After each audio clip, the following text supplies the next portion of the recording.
প্রিয় দর্শক আসসালামু আলাইকুম। মেঘালয় ট্যুরে আপনাদের স্বাগতম। এই রাস্তা ধরে আরও 2-4 মিনিট এগোলেই পাওয়া যাবে টিকিট কাউন্টার। ওখানে টিকিট করে তারপরে আমি লিভিং রুট ব্রিজ দেখতে যাব। লিভিং রুট ব্রিজ জীবন্ত কাছে শিকড় দিয়ে তৈরি, অনায়াসে মানুষ এই সেতু দিয়ে পারাপার করতে পারে। রাবার কাছে শেকড় জোড়াজড়ি করে পাহাড়ি নদীর উপরে তৈরি হয়েছে এই সেতু। মেঘালয়ের রাজধানী শিলংয়ের মাউনিনং গ্রামে, সেখানে থাইনং নদীর উপরে রয়েছে এমনই এক লিভিং রুট ব্রিজ বা জীবন্ত সেতু। খাসি উপজাতির মানুষরা লক্ষ্য করেছিলেন ফাইকাস ইলাস্টিকা নামের বিশেষ প্রজাতির রাবার গাছের প্রধান শেকড়গুলি মাটির নিচে থাকলেও বয়সের সঙ্গে সঙ্গে শেকড়ের শাখা প্রশাখাগুলি এইভাবে মাটির উপরে বেড়ে ওঠে। সুপারি গাছের কাণ্ডকে সেতুর কাজে ব্যবহার করেছিলেন গ্রামবাসীরা। কাণ্ডগুলিকে ফাঁপা করে তার মধ্যে ঢুকানো হয় রাবার গাছের শেকড়। ফাঁপা সুপারি কাণ্ডকে অবলম্বন করে শেকড়গুলো বাড়তে থাকে। নদীর এক প্রান্ত থেকে এগিয়ে শেকড় নদীর অপর প্রান্তে পৌঁছায় নিজে থেকেই। ফাঁপা কাণ্ডগুলিকে ছাপিয়ে মাটি স্পর্শ করতে বাড়তে থাকে। মাটিতে শেকড় গেঁথে গেলে ফাঁপা সুপারি কাণ্ডগুলো সরিয়ে নেওয়া হয়।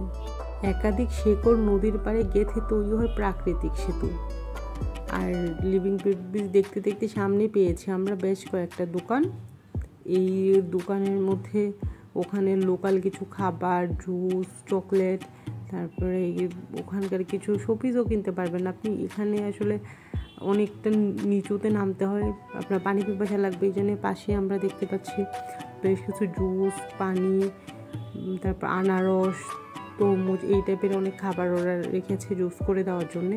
সামনে দেখতে পাচ্ছেন আপনারা একটা টেবিল নিয়ে বসে আছে একটা লোক। এখানেই টিকিট করে 30 রুপি করে লাগবে এখানে প্রবেশ করতে।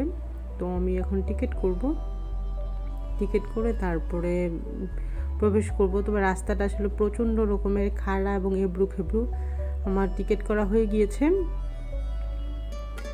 এখন আমি আস্তে আস্তে সামনের দিকে এগোবো, কিন্তু একটু সাবধানেই নামা উচিত, কারণ এত পাথর, মানে আমি 2 স্লিপ কেটেছে আমার পা।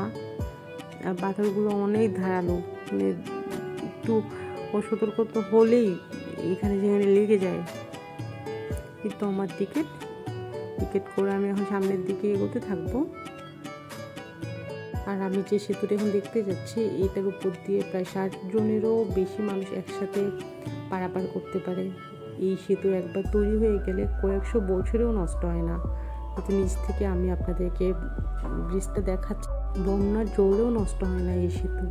এই সেতুগুলোকে ঘিরে পর্যটকের ভিড় বাড়ছে মেঘালয়ের বিভিন্ন গ্রামগুলিতে। শিকড়ের নতুন শাখা প্রশাখা দখল করে পুরনো ক্ষয়ে যাওয়া শিকড়ের অংশ, ফলে সেতু হয় আরও মজবুত। গোটা প্রক্রিয়াটা সম্পূর্ণ হতে সময় লাগে 20-25 বছর। যাতায়াতের সুবিধার জন্য পাথর ও বোল্ডার ফেলে শক্তপোক্ত করে নেয় গ্রামবাসী। এখন যেহেতু শীতকাল, এই জন্য নদীর নিচে পানি নেই, আমি হাঁটতে পারছি। কিন্তু যখন বর্ষাকাল থাকে তখন এখানে কিন্তু প্রচুর পানি থাকে, তখন আসলে চাইলেও আর এখানে হাঁটাচলা করা যায় না। তো আজকের ভিডিও আমার এই পর্যন্তই। ভালো থাকবেন, আল্লাহ হাফেজ।